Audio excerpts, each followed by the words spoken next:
So who is affected by menopause? Oh, nice. Everybody. Over 60% of divorces are initiated by women, according to healthywomen.org, initiated by women in their 40s, 50s, and 60s. 73% of women blame menopause as the key factor in their divorce.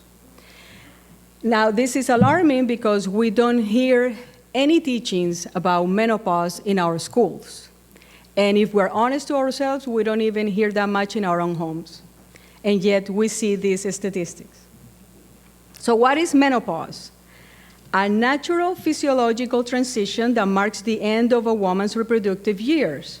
It occurs when the ovaries stop producing significant amounts of estrogen and progesterone, resulting in the cessation of menstrual periods. As we will see, menopause changes not just our ovaries, but our brains as well.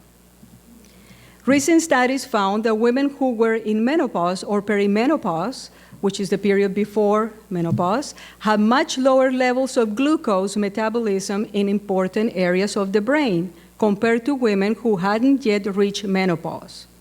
Since glucose is the brain's main source of energy, lower levels can lead to symptoms like brain fog, trouble concentrating, mental fatigue, and feeling off or not like yourself.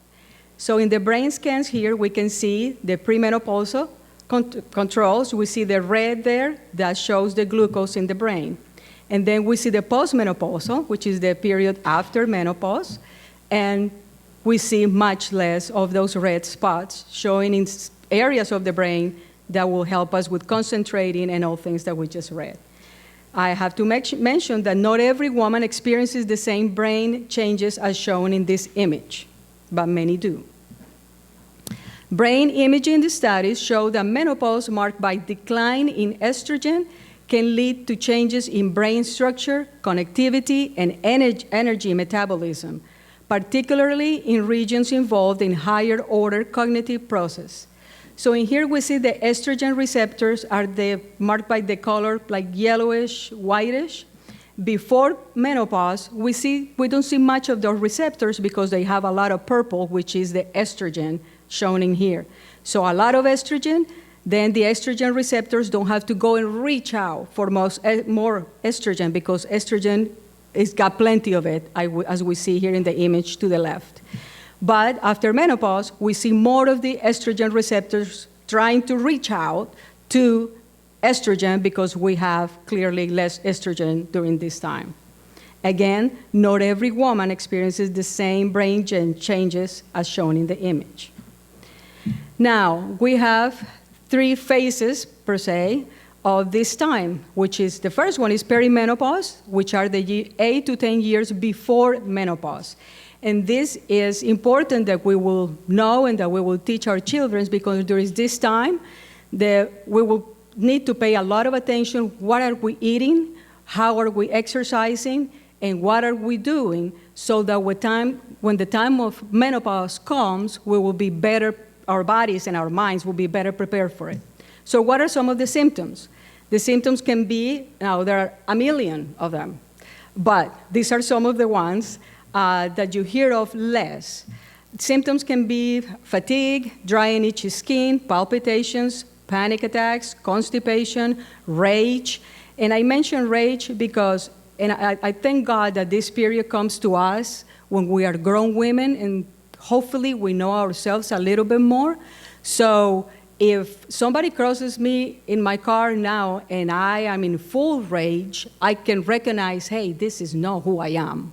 Something is happening. And then it happens again the next day or the next day. So thank God that is a period where I know myself, so when something is off, I can recognize and do something about it. Dizziness, dry mouth, urinary incontinence, brain fog, belly fat, irregular periods. And then we have menopause, which is considered 1 year after the last period. And what are some of the symptoms? Joint pain, memory loss, insomnia, metabolism changes, stubborn lower belly fat, musculoskeletal pain, hair thinning and hair loss, hot flashes, difficulty concentrating, and many more. And then we have postmenopause, which is considered the 1 year and 1 day after the last period. So at that time, it's considered postmenopause. Now, what are some of the symptoms? As you saw, this is a period of time, a big period of time where we can be suffering from a lot of things. So if a lot of these sufferings continue and continue and continue, are going to create some things that are going to be chronic, such as some of the symptoms from perimenopause and menopause may linger longer, causing chronic diseases like osteoporosis and cardiovascular disease. And I should mention that the later in life a woman becomes menopausal, the better it is for her overall, but especially for cardiovascular. So there are so many symptoms and so many things, right? So I don't know if you're familiar with Dr. Netley's. He has a nice little symptom score for depression. And it's really nice. If somebody's feeling or thinking that they're depressed, they can go to that symptom score and kind of look and see and add up numbers, and it will tell you, hey, you have a lot of symptoms. Maybe you need to reach for someone. Or no, maybe this is not, doesn't look like it's a depression, so look for something else. So that's really nice, a really nice tool. So Dr. Mary Claire Harvard, she developed this symptom score journal. She's an expert on menopause, and I find it extremely helpful. So you have all these symptoms here, as you see, and then you just put a number next to it. If you're having hot flashes, is it a none, or you're not having it, a 1, it's a mild, moderate, severe, you put a number right next to it, and so on. At the end, we can see 0 to 9. It's unlikely that the symptoms are related to perimenopause, or the period before menopause. If it's 10 to 15, it's possible. Maybe you should look for a doctor and mention all these things. But if it's 15 or more, it's very likely that you're having symptoms that require you to go and seek some help and do a lot of research for yourself. It will be helpful before you go to the doctor. That'd be even better. So really quickly, there is so much information out there, thank God, and a lot of it is very helpful. But 2 of the things that jump at me constantly are the protein and the strength exercise. Together, significant amounts of healthy protein and exercise help strengthen the body, improve immune function, and support overall health before menopause, during menopause, and after menopause. So it's critical that we teach our children what this is, start helping them to learn to exercise, how to eat properly, so when our young ladies get there, they will be much better prepared, their minds and their bodies. After menopause, estrogen levels drop significantly, which can lead to accelerated muscle loss and decline in bone density and mental health.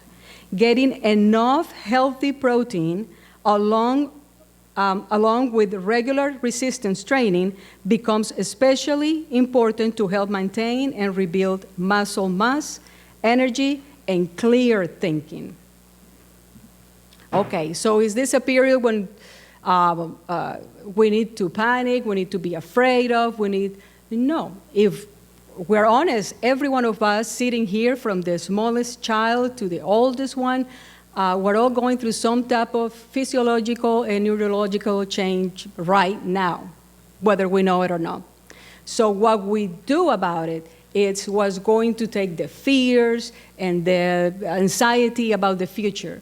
So thank God that we have a lot of tools, and thank God that He tells us right here that He has not given us a spirit of fear, but of power that comes with knowledge and of love. So we should be much more careful how we treat each other, how gentle we treat ourselves, because clearly we're going through changes. And God has given us the power also of a sound mind. So may God help us and encourage us to keep on learning about Him and about ourselves.